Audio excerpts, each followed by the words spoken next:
Okay, I just want to show you guys how to take a stereo pad and prepare it so that you can use it on your iPhone or your iPad in stereo on the same music app that you might be using a stereo split track, in which case the left channel you want the click and in the right channel you want the track.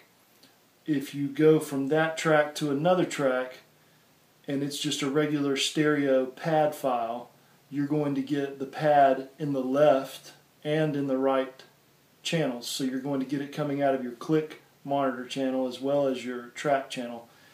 And I found that I only want it coming out of my track channel. So what I needed to do was make the stereo pad files that I'm using into a mono file and then pan them to the right and make a playlist of just those files, sync those to my iPad or my iPhone, and then I can use those in a music app to go from one to the other live on Sunday. And still, if it's a song that's an E-track, I'll have my click coming through the channel that's on the left and the track coming through the right. And then if I go to the next track and it's just a pad, then that pad will be coming only out of the track channel in the right. So basically I find the track, the pad that I need to use. So one of the songs that I'm doing this Sunday is in the key of C major. And so I'll just find which pad I'd like to use. I'm going to use Brian Wall's Worship Tutorials pad. So key of C pads.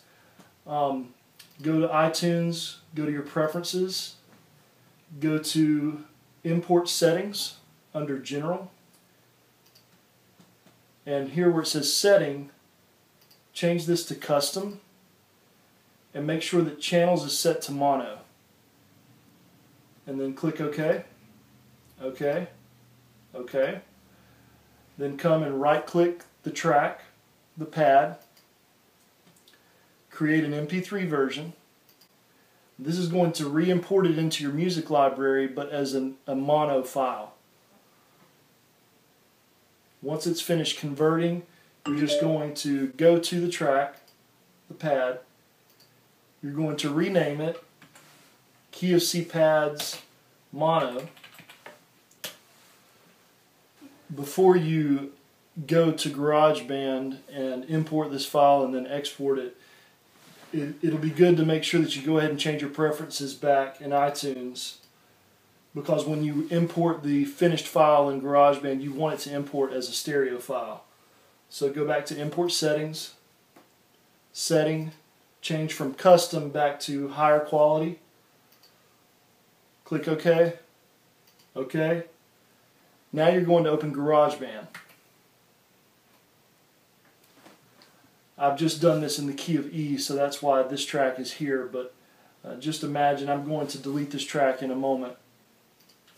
But come over here, go to the Media tab, go under iTunes, Music, find Key of C, and you'll see Key of C Pads Mono. You want to import that into the GarageBand file.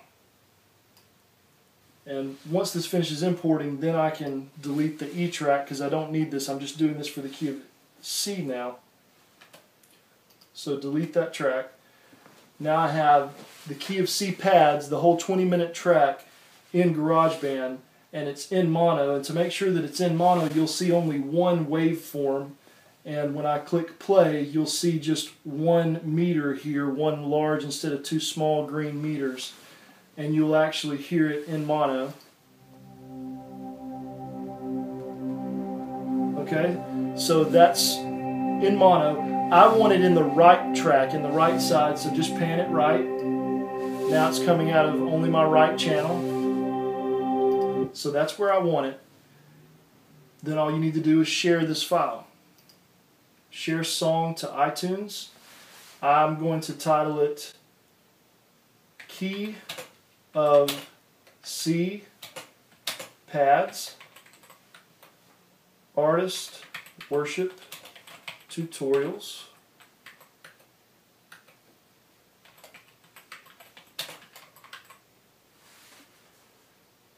share.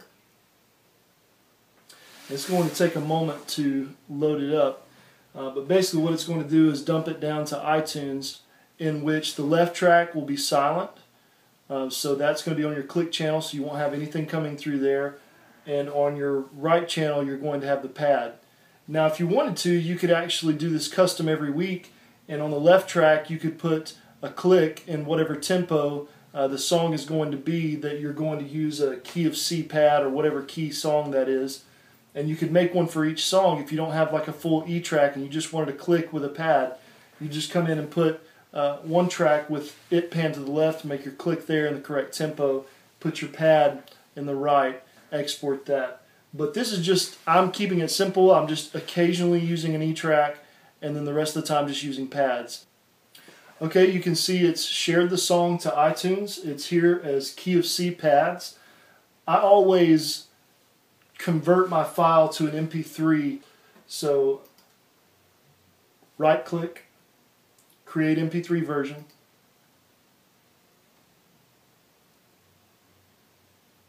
and once it's finished converting, I'm actually going to delete the one that's an AAC file, which is this one. Delete, move to trash. Now I have key of C pads, and this is just going to come out of the right track when I click play. So it's coming out of the right side and not the left side. That's exactly what I want. So I'll take this, and over here in my playlists, I have a playlist that's labeled pads. I'm going to drag that song into my pads folder. And I've only started doing this a couple weeks ago, and I'm only doing the pads and the keys that I need week by week instead of spending all the time doing all of them. So I only have a few pads in here right now. I'm using some of Carl's stuff, and I'm using Brian Wall's. So those are the ones that I currently have. I also have a playlist that is titled E-Tracks. Those are other tracks that I'm actually using, some from Loop Community, some from Praise Charts. These two playlists will be synced with my iPhone and my iPad, depending on which one I want to use that Sunday to actually play the files from. I want to make sure that they're on there. So to do that, I just go to my iPhone, go into Music. I make sure that E-Tracks is selected. I'm syncing selected playlists, and then pads. You guys probably know how to do all of this, but just in case. And now I'm going to sync, since it's a new track that I've added to one of the playlists. So go ahead and click sync. Okay, and then I'm going to go to my iPad and do the same thing. Music. E-Tracks is selected. Pads is selected. Sync. Okay, once that's finished, I should have everything I need on my iPad and on my iPhone for Sunday as far as my pads or my E-Tracks. Okay guys, here's my setup. I don't have a nice pedal board like you guys. I'm still rocking the old school Pod XT Live, I know. I'm using a TC Helicon Correct. That's my stereo DI box. And this, if you can see it, that is a Behringer stereo volume pedal. I know, get over it. This, however, is my awesome new BigFoot Pedals media pedal. It's a 4-button or 4-switch pedal. Nick was awesome enough to hook me up when I won the contest. Thank you, Nick. But this thing is great. It's allowed me to have hands-free control over my setup here. This is my mic stand, and on my mic stand I have an OnStage Stands iPad holder, right? I just cut off the front flap here because you don't need that, just hanging off. And that's what holds my iPad. And then I've got my monitor mixer for the Behringer Power Play system, which works great, by the way. But this is how I hook up the iPad. Take the camera connector kit that Nick includes in your BigFoot Pedals purchase. You connect that. Your iPad's going to say that it cannot use this device. You just click OK, say whatever. Then I have to plug in, I have a stereo 1/8" cable. Okay, and then that stereo 1/8" cable is actually going down to the volume pedal and then out to the DI box So I have a stereo left and right signal going to the front of house mix. And then on my monitor mixer here, I know this is probably hard to see, I have a click channel and a loop channel. That should say E-track or pad. But those are the two channels that are coming out of my iPad. You can also use an iPhone if you would like to. But once I get it hooked up, I just open up Planning Center Online Music Stand. And Music Stand is controlled by the BigFoot pedal. This third switch is page up, fourth switch is page down. So if I click page down with my foot, turns my pages, page up, turns them back to the left, okay? And then also, in the background, I'm going to run the music app, all right? So just make sure my volume pedal's up, and then I can click the first switch, which is play pause, and the second switch is next track. So if I click play pause, all right, that goes to my first track, my first pad, which is in the key of E. And that will run in the background of Music Stand. So I can play the song and then go through to the next page of the chord chart, keep progressing through my set list, and all the while have the pad running in the back. Now, after we finish We Are Hungry, we're going to have a greeting time and some announcements. So during the announcements, if I want to just back off the pad, then I'll just use my volume pedal and just bring that out, okay?